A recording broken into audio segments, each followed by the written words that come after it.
भारत जोड़ो यात्रा जो दीपेंद्र जी सारा संभाल रहे हैं, उड़ा जी संभाल रहे हैं और उनके नेतृत्व में अच्छा काम चल रहा है। उसी बाबत आज उन्होंने ये पीसी रखी है और कांग्रेस भवन में मीटिंग रखी है। मैं दीपेंद्र जी से अपील करूंगा वो अपने विचार रखे। एक मिनट बोलूंगा। एक्चुअली क्या है, देखो दीपेंद्र जी बोल लेते हैं, किसी भाई ने बाद में कुछ सवाल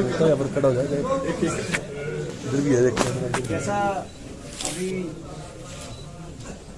डॉक्टर साहब बता रहे थे, हमारे सबसे पहले हमारे बीच में हमारे सम्मानित जो हमारे जिले के प्रभारी हैं जयप्रकाश जी, भारत जोड़ो यात्रा के हमारे जिले के प्रभारी हैं आदरणीय संपत सिंह जी, हमारे गर्ग साहब जो कि भारत जोड़ो यात्रा की मीडिया कमेटी के को चेयरमैन भी हैं, और सभी सम्मानित हमारे आदरणीय परमवीर सिंह जी, सुभाष गोयल जी, प्रोफेसर राम भगत जी, हमारे घरेला साहब, रणवीर गोयल जी, करण सिंह रानौलिया जी, कुलवीर जी अभी यहीं थे, नरेश सेलवाल जी, सभी जो सारे साथी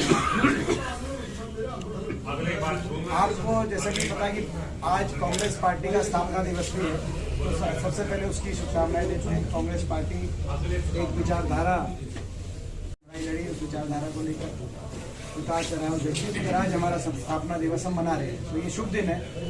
ऐसे दिन पे आज ये प्रेस कॉन्फ्रेंस भी है, वर्कर मीटिंग भी है। कांग्रेस का एक बहुत बड़ा कार्यक्रम भारत जोड़ो यात्रा, राहुल गांधी जी के नेतृत्व में जो भारत जोड़ो यात्रा लगभग 3000 किलोमीटर चल के जो पहुंची हरियाणा में, तो आपके माध्यम से धन्यवाद करते हैं हरियाणा वासियों का और सभी कार्यकर्ताओं का धन्यवाद करते हैं। हिसार से भी बहुत लोग गए, फतेहाबाद, सिरसा, बहुत सारे पूरे इस इलाके से बहुत लोग गए, और 3 जिलों में वो मेवात, गुड़गांव और फरीदाबाद 3 जिलों में यात्रा रही। अभूतपूर्व लोगों का आशीर्वाद और साथ समर्थन मिला उस यात्रा को, आपने तस्वीरों में देखा, लेकिन तस्वीरों में चीज बयान नहीं की जा सकती। फरीदाबाद की सड़कों पे जिस तरीके से आम जनमानस निकल के जो आया, वो एक दृश्य ऐसा दृश्य था कि ना तो किसी को उनकी फोटो खींची जा सकती, ना वीडियो बनाया जा सकता, ना कुछ बयान किया जा सकता। लेकिन हम लोग का बहुत बहुत दिल की गहराई से और ह्यूमिलिटी से हम लोगों का धन्यवाद करते हैं। अब यात्रा दूसरे चरण में हरियाणा में दूसरे चरण में भी प्रवेश करेगी। हरियाणा की हमारी ज्योग्राफी ऐसी है कि अगर श्रीनगर जाना है, जम्मू कश्मीर जाना है, तो हरियाणा का लंबा सफर तय करना पड़ता है। तो दूसरे चरण का कार्यक्रम राहुल जी का ये रहेगा इस यात्रा का। 5 तारीख की रात को यूपी में सारे कार्यक्रम समाप्त करके राहुल जी रात को विश्राम सनोली गांव, पानीपत जिले के अंदर गांव पड़ता है, वहां उनका रात्रि का विश्राम का कार्यक्रम है। तो एंटर कर जाएंगे हरियाणा का। 5 की रात को यात्रा नहीं होगी। 6 को सुबह थोड़ा सा यात्रा रहेगी, मॉर्निंग वॉक। उसके बाद 6 को रैली करेंगे। जो कांग्रेस पार्टी, अखिल भारतीय कांग्रेस पार्टी का इस यात्रा का राहुल जी का जो फॉर्मेट है, उसमें ये कि एक रैली सारे कांग्रेस जन पूरे प्रदेश के मिलके एक बड़ी रैली करें हर जगह, जिस प्रदेश में वो जा रहे हैं। तो वो रैली हमारे यहाँ निर्धारित की गई है पानीपत में। पानीपत में सुबह 11 बजे का समय है मॉर्निंग वॉक के बाद। उस दिन दोपहर को कोई वॉक नहीं है। पानीपत में ये रैली की जाएगी, महारैली, आर पार की रैली। इसको कितनी बड़ी आप कह रहे हो, क्योंकि जो लोगों ने अपना आशीर्वाद दिखाया, झलक दिखाई, उसको पूरी रूप में पानीपत की इस रैली के अंदर आप देख पाएंगे। उसके लिए हम आज कार्यकर्ताओं से बैठक करेंगे। उसके बाद 6 को ये रैली पानीपत में, 7 को करनाल में चलेंगे। 7 की रात को करनाल शहर में यात्रा समाप्त होगी। 8 को करनाल से चल के थानेसर पहुंचे, कुरुक्षेत्र जिसको कहते हैं, और थानेसर में शहर में 8 की रात को यात्रा समाप्त होगी। 9 को कुरुक्षेत्र से चल के और कुरुक्षेत्र में रहेंगे सारे दिन। एक ठोल गांव पड़ता है अम्बाला कुरुक्षेत्र बॉर्डर पे, ठोल गांव में वो यात्रा का विश्राम होगा। और 10 का एक दिन की छुट्टी रहेगी, अवकाश एक दिन बीच में रहता है। हफ्ते 10 दिन के बाद सभी यात्री ऐसे रहते हैं। और 11 को वहीं से टोल गांव में ही रहेंगे, अवकाश मतलब वहीं। और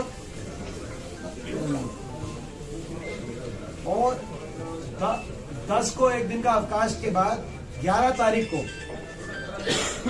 तारीख को वहां से चल के वाया अम्बाला जो है 11 तारीख को ठोल गांव कुरुक्षेत्र से चल के वाया अम्बाला पंजाब रात तक पंजाब जम्मू बॉर्डर पे हम पहुंच जाएंगे। ये शेड्यूल है, यानी कि कुल मिलाकर 5 से लेकर 11 तक 6 दिन का शेड्यूल है। हरियाणा में दोबारा 1 दिन की छुट्टी है और 1 दिन की रैली है। आज हम उसकी तैयारी के लिए बैठक है। हरियाणा में जो इतना समर्थन मिला, आप सवाल पूछो उससे पहले हम बता दें, ये हम मानते हैं कि ये प्रतीक इस बात का है कि राहुल गांधी जी की जो तपस्या है, जो ये मेहनत कर रहे हैं, एक सच्ची सही नियत से उनका ये प्रयास है, उसको लेकर लोगों के मन में सहानुभूति राहुल गांधी जी के प्रति, कांग्रेस पार्टी के प्रति बढ़ी है। और दूसरा, हरियाणा में लोग मौजूदा बीजेपी और जेजेपी सरकार से पूर्ण तरह से तंग आ चुके हैं। जो इनकी नीतियां हैं, रिकॉर्ड तोड़ बेरोजगारी देश में, बेइंतहा महंगाई, देश में सबसे ज्यादा महंगाई, घर का बजट बढ़ गया, बेरोजगारी, महंगाई, बेइंतहा भ्रष्टाचार, जेजेपी और बीजेपी ने जो महकमे बांट के आपस में लूट मचाई प्रदेश में, और भेदभाव, जाति धर्म भाषा का भेदभाव, ये जो नीतियां रही हैं जेजेपी और बीजेपी की हरियाणा प्रदेश में, इन नीतियों से भी हरियाणा की जनता का मोह भंग हो चुका है, पूरी तरह तंग है। और हरियाणा को विकास के रास्ते पे लेके जाने के लिए, उज्जवल भविष्य के लिए लोग आशा भरी नजर से कांग्रेस पार्टी की ओर देख रहे हैं। इस बात का भी प्रतीक है जो लोग इतने उमड़ के आए। तो हम लोग का एक बार फिर धन्यवाद करते हैं। बाकी आपको कोई प्रश्न हो तो हम सर, भारत जोड़ो यात्रा चली हुई है हरियाणा में, जब भी देखे बीजेपी के लोग यही कहते नजर आ रहे हैं कि पहले कांग्रेस को जोड़ दो, तो हरियाणा में कांग्रेस कितनी ये जो है कि बीजेपी के पास हमारे लिए कहने कुछ है नहीं। 2-3 बातें कहेंगे बीजेपी वाले, मैं पहले ही जवाब दे दूं कि कांग्रेस को जोड़ो, संगठन नहीं है। जो है मैं यही कहना चाहता हूँ, बीजेपी वालों कांग्रेस की चिंता छोड़ो और आप भी भारत जोड़ो, क्योंकि कांग्रेस एक है। अगर कहीं फूट है इस प्रदेश में तो वो बीजेपी में फूट नजर आती है। आदमपुर चुनाव में आपने देखा राव इंद्रजीत जी क्यों नहीं आए, केंद्रीय मंत्री हैं, एक दिन आ जाते। कृष्ण पाल गुर्जर जी क्यों नहीं आए, सांसद अरविंद शर्मा क्यों नहीं आए। सांसद अरविंद शर्मा जी क्यों कह रहे हैं बार बार कि मुख्यमंत्री जी ऐसे है कि मुख्यमंत्री जी में समझ की कमी है। तो ये क्या कारण है कि भाजपा के सांसद इतने बुखर होके, और कितने विधायक कितने सांसद आए यहाँ आदमपुर चुनाव में। तो कांग्रेस एकजुट है। बीजेपी क्या कहेगी, हमारे संकल्प है भारत जोड़ो के लिए, हमारे हरियाणा के संकल्प मैं बताता हूँ आपको। उनके बारे में बीजेपी कुछ कह नहीं सकती। क्या संकल्प है? नफरत से प्यार को जोड़ो, भारत जोड़ो। बीजेपी कुछ कह नहीं सकती। हमारा संकल्प है हर गांव हर शहर को विकास की उसी रफ्तार से जोड़ो जो कांग्रेस सरकार में, कोटा सरकार में देखा गया था, भारत जोड़ो।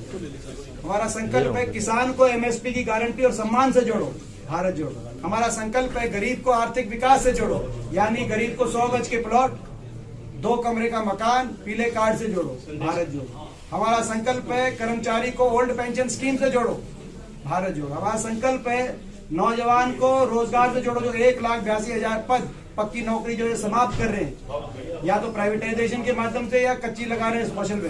तो 1,82,000 पद नौजवान को रोजगार से जोड़ो, भारत जोड़ो। महंगाई का चक्कर तोड़ो, हर परिवार को 300 यूनिट फ्री बिजली से जोड़ो, भारत जोड़ो। बड़े बुजुर्ग को देश में सबसे ज्यादा पेंशन से जोड़ो, 6,000 पेंशन से जोड़ो, भारत जोड़ो। ये हमारे संकल्प है। हम इन संकल्पों को लेके बढ़ रहे हैं।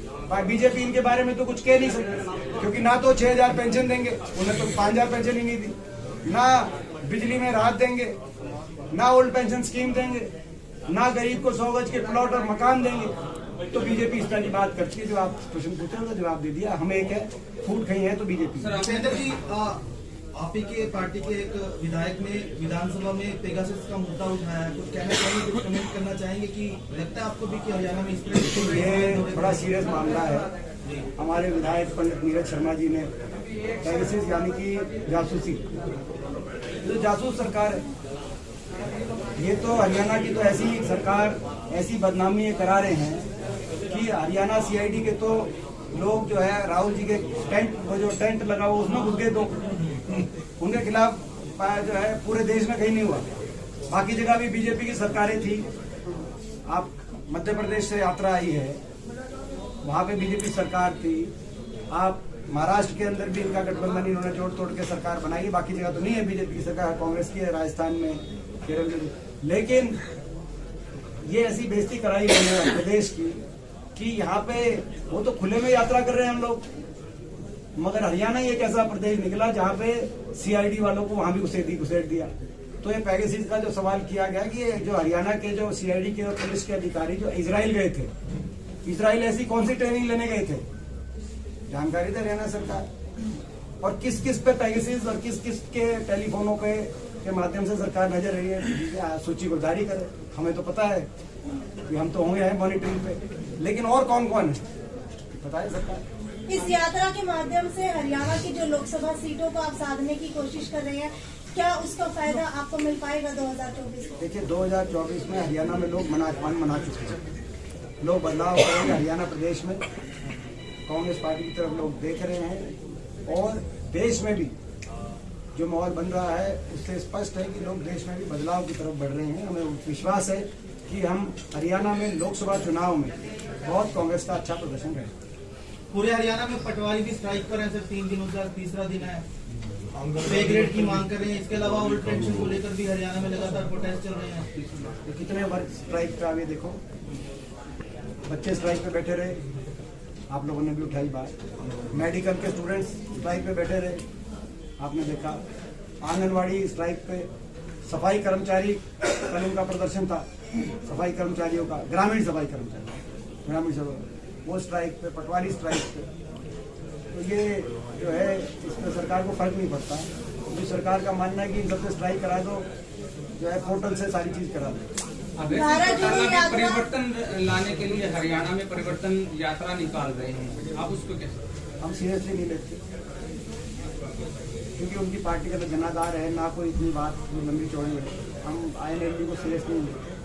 ये जरूर है, उनका आप सवाल पूछ सकते हो कि वोट तो राज्यसभा में बीजेपी के कहने से डालते हैं, तो ये यात्रा वो किसके कहने से निकालते हैं, पूछो आप उनसे। भारत जोड़ो यात्रा के हरियाणा में पहुंचते ही केंद्रीय स्वास्थ्य मंत्री की तरफ से एक पत्र जारी कर दिया गया था। देखिए कोरोना की जहाँ तक बात है, अगर कोरोना का वैज्ञानिक आधार पर साइंटिफिक एविडेंस डेटा से कोई सरकार, देश की सरकार प्रोटोकॉल बनाती है, नियम, वो हर प्रदेश सरकार को चिट्ठी लिखती है और प्रदेश सरकार जिला प्रशासन को प्रोटोकॉल जारी कराती है। सबसे पहले हम उसका पालन करेंगे। लेकिन अगर केवल सीधा चिट्ठी बाईपास करके सीधा कांग्रेस पार्टी को लिखी जाए कि भारत जोड़ो यात्रा बंद करो, ये हम स्वीकार नहीं कर सकते।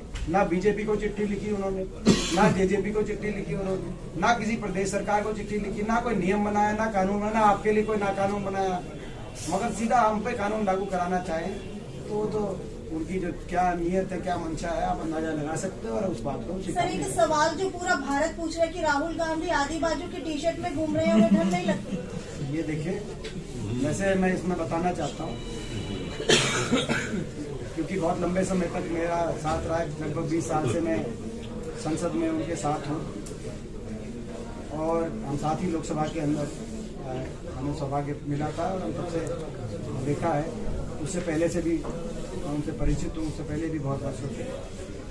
जैसे हर आदमी की तासीर होती है, कुछ आदमी यहाँ पे बड़ी मोटी जैकेट पहन के बैठे हैं, कुछ पतली जैकेट पहन के बैठे हैं, जिन्होंने जैकेट पे अपना फोन भी रखा है, जैसे इन्होंने बजरंग जी उधर में उन्हें बंद कर रखा है। तो राहुल जी जब हम मोटी जैकेट पहन के भी जाते थे संसद में, शीतकालीन सत्र में, विंटर सेशन में, तो वो आधी बाजू की जैकेट पहनते थे, वो खुली हुई कभी कभी कम पहनते थे। आप देखो उनकी पुरानी तस्वीर बहुत कम आपको मिलेगी। पहली बात। दूसरी बात, तासीर के साथ होती है तपस्या, तासीर और तपस्या। आप अगर जाओ, ये देश तपस्वियों का देश है, गंगोत्री पे आप जाओ, वहाँ पे जो जितनी कठिन तपस्या करी, सच्चे मन से तपस्या करी है, आप उनका देखिए। वो तो जो है वहाँ पे आपको जो है मतलब जो है वो बड़े गर्म कपड़ों में आपको दिखाई नहीं देंगे, बस बड़े ज्यादा लंबे चौड़े वस्त्रों में भी दिखाई नहीं। तो तपस्या, तो तासीर भी होती है, तपस्या भी होती है। इससे ज्यादा तपस्या कौन 3000 किलोमीटर 25 किलोमीटर चलेगा।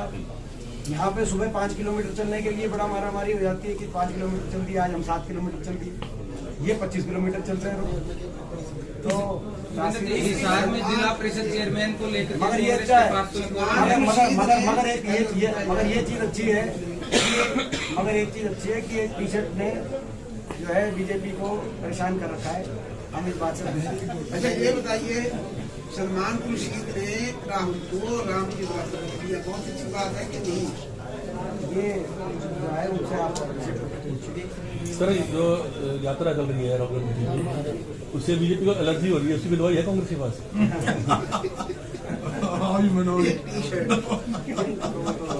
सिकंदर जी, हिसार में जिला परिषद के लिए कांग्रेस के पास कोई कोरम है? क्योंकि बहुत सारे ऐसे जो आपके पार्षद है कांग्रेस के जो बहुत अच्छे बहुमत से जीत करके आए हैं, आपके क्या बनाएंगे चेयरमैन कांग्रेस पार्टी?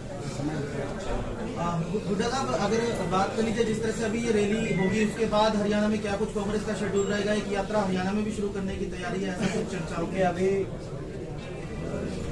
ये रैली होगी और राहुल जी की यात्रा भारत जोड़ो यात्रा, उसके बाद अगले 2 महीने जो AICC का कार्यक्रम है, जिसके लिए मुझे यूपी का प्रभार दिया गया है उत्तर प्रदेश का, तो उसमें वो अगले 1.5 से 2 महीने लगभग एक हाथ से हाथ जोड़ो अभियान चलाया जाएगा। तो इसकी राहुल जी की यात्रा को लेकर जो सारी बातें उनको हम जो है अपना धरातल पर लेके जाएंगे। तो AICC का कार्यक्रम तो प्रदेश के अंदर हमारे कई कार्यक्रम चल रहे हैं। विपक्ष आपके समक्ष कार्यक्रम चल रहा है, चौधरी भूपेंद्र सिंह हुड्डा जी के नेतृत्व में नेता विपक्ष प्रदेश कांग्रेस कमेटी द्वारा भी वो कार्यक्रम आयोजित किया गया पीछे फतेहाबाद में, आपने देखा।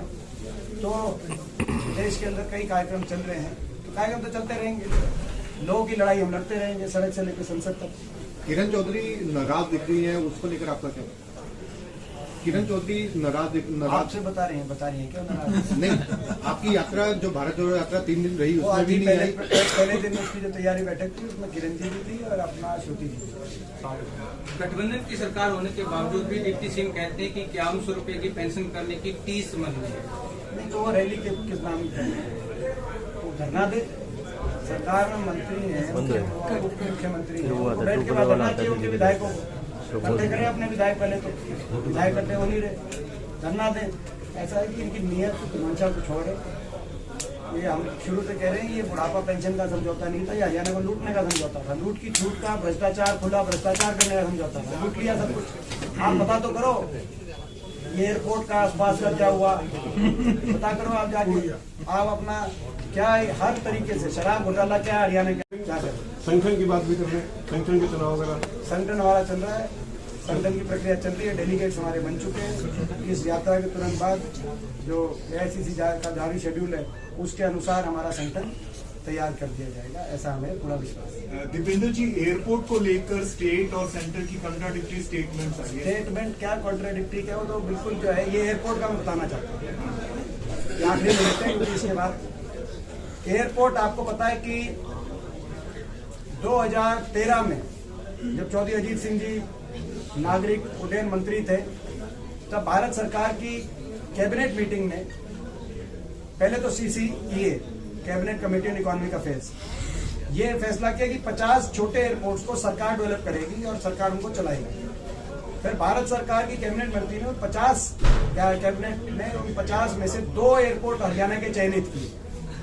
प्रदेश सरकार ने 2012 में 4 एयरपोर्ट्स की प्रस्ताव भेजा था, पिंजौर भी था और नारनौल भी था, लेकिन उन्होंने 2 ही पिकअप किए, करनाल और हिसार। तब ये एयरपोर्ट मंजूर हुआ डोमेस्टिक एयरपोर्ट के लिए। उसके बाद इस सरकार ने आने के बाद वो सारे ठंडे बस्तर में जल्दी चीजें, इन्होंने फिर एक 2016 में एक नई नीति बनाई, भारत जो अपना मोदी सरकार ने, उस नीति का नाम इन्होंने रखा उड़ान योजना। और उस नीति के तहत ये कह दिया गया कि भाई ये एयरपोर्ट पे बहुत कम खर्चा लगाएगी सरकार। पहले तो थी जो 50 एयरपोर्ट डेवलप होने, तो पूरी जो मंजूरी जिसकी मिली थी हमारे समय, वो पूरी तरह देश की सरकार को डेवलप करके और प्रदेश सरकार की सहायता से, और उनको ऑपरेट करना था जो डोमेस्टिक एयरपोर्ट जैसे बाकी जगह डोमेस्टिक एयरपोर्ट ऑपरेट हो। इन्होंने उड़ान नीति बनाई जिसमें कहा कि भाई सरकार मिनिमम खर्चे करने के बाद उसको डेवलप कर देगी, और जो प्राइवेट कैरियर्स हैं वो देखें कि भाई यहाँ पे फिजिबिलिटी है कि नहीं, और वो फिजिबिलिटी जिसको लगेगी वो चलाए। उस उड़ान योजना में मैंने सवाल पूछा था, सबसे पहले प्रश्न जो आपने संसद के अंदर, उसका जवाब मिला था कि भाई कुल मिलाकर इस पे आज तक जो मंजूर हुआ है वो 36 करोड़ के आसपास इन पे पूरा मंजूर हुआ। उस उड़ान योजना ये वो, जबकि पहला जो एक्चुअल मंजूरी थी वो पूरा डोमेस्टिक एयरपोर्ट बनना था, वो कम से कम जो है 400-450 करोड़ की लोग लागत थी, उसको घटाकर इन्होंने 36 करोड़ पे ले आई है कि भाई ये उड़ान योजना के तहत 36 करोड़ के बाद इन्होंने कैरियर की बात करी। कैरियर का आप पूछ लो, कैरियर की फ्लाइट चल रही है कि नहीं, वो कैरियर की नाम मात्र फ्लाइट शुरू हुई और उसके बाद फ्लाइट्स बंद हो गई। और अब ये पहले पिछले सेशन में मेरा प्रश्न था, इस सेशन में ये जो यहाँ के अभी जो मौजूदा सांसद हैं विजेंद्र सिंह, उनका प्रश्न था, जिस पर जवाब दिया कि भाई कोई अभी ना तो कोई फ्लाइट चल रहा है, कोई प्राइवेट, और इसका तो उड़ान योजना का तो बेसिस ही है कि कोई किसी को फिजिबिलिटी लगेगी तो चलाएगा वो प्राइवेट, और नहीं तो नहीं चलाएगा। तो ये तो जो 50 एयरपोर्ट, जिसमें 2 एयरपोर्ट हमारे बनने थे जो यूपीए सरकार ने मंजूर किए थे, करनाल और हिसार, ये इस मोदी सरकार की उड़ान योजना की भेंट चढ़ के आज के दिन 9 साल के बाद, 9 साल हो गए केंद्र सरकार, कोई एक भी फ्लाइट के लिए पूरा हरियाणा तरस रहा है। डोमेस्टिक एयरपोर्ट जो ये दोनों बनने चाहिए थे, तो बड़े दुख की बात है। सरकार सार्वजनिक रूप से लोगों से इससे माफी मांगे, हमारा ये मांग है एयरपोर्ट के पास। हाँ बिल्कुल, आप बताओ एयरपोर्ट का क्या मतलब? एयरपोर्ट का कोई रियल एस्टेट का थोड़ी मामला है कि भाई एयरपोर्ट अपने आसपास जमीन खरीदवा दो। एयरपोर्ट का तो ये मतलब है कि भाई जब फ्लाइटें कितनी चल रही हैं, कहाँ जब जा रही है फ्लाइट, बताओ आप कहाँ फ्लाइट चल रही है। वो जब फ्लाइट चले तब आप बताओ कि एयरपोर्ट में क्या हुआ। एयरपोर्ट तो हमारे समय मंजूर हुआ है ना, आपको तो फ्लाइट चलवानी थी, आपने फ्लाइट चलवाई नहीं। आपकी रेलवे लाइन भी बीच में पड़ी हुई है, बीच में रेलवे लाइन आपको याद, मल्लिकार्जुन खड़गे जी आए थे, बड़ी मेहनत से ये रोहतक टू डबवाली 4 लेन और Rohtak to Jhansi rail line, ताकि सीधा हिसार से दिल्ली कल को शताब्दी भी चले, सीधी अपनी रेल लाइन की कनेक्टिविटी हो जाए। ये दोनों मैंने बड़ी मुश्किल से मंजूर करा के, और इसका फाउंडेशन स्टोन रखवाया था मल्लिकार्जुन खड़गे जी द्वारा। हांसी में जब रैली हुई थी, रैली का नाम था रेल रोड रैली। ये तो चलो काम शुरू हो गया था, तो ये 4 लेनिंग तो कंप्लीट हो गई डबवाली तक, हम काम बीच में इन्होंने नहीं रोका। लगभग हमारे समय में 80% काम कंप्लीट ही हो गया था। जो ये रेल की लाइन, ये बुलेट ट्रेन की बात कर रहे हैं, 9 साल 10 साल के बाद, क्योंकि वो 2013 का फंक्शन था रेल का, 10 साल के बाद अभी तक वो रेल की लाइन पे जो है रेल की सिटी, जबकि काम हर सेशन में मैं सवाल पूछता हूँ कि भाई कब कितना काम शुरू करोगे। भाई ये कोई ताजमहल थोड़ी है, ये तो रोहतक से और हांसी तक रेल की लाइन है, ताकि हिसार की सीधी दिल्ली कनेक्टिविटी हो जाए। अभी क्या है कि लाइन भिवानी होके जाती है, तो उससे आप समझ सकते हैं कितना नुकसान है, पूरा हिसार कितना बड़ा हमारा। तो मगर 9 साल 10 साल के बाद भी मतलब हर साल बताते हैं कि भाई इतने इंच बढ़ा दिया, फिर बताते हैं अगले दिन इतने इंच बढ़ा दिया। आपका धन्यवाद। ठीक है, रेल से लेकर हवाई जहाज तक सब कवर करा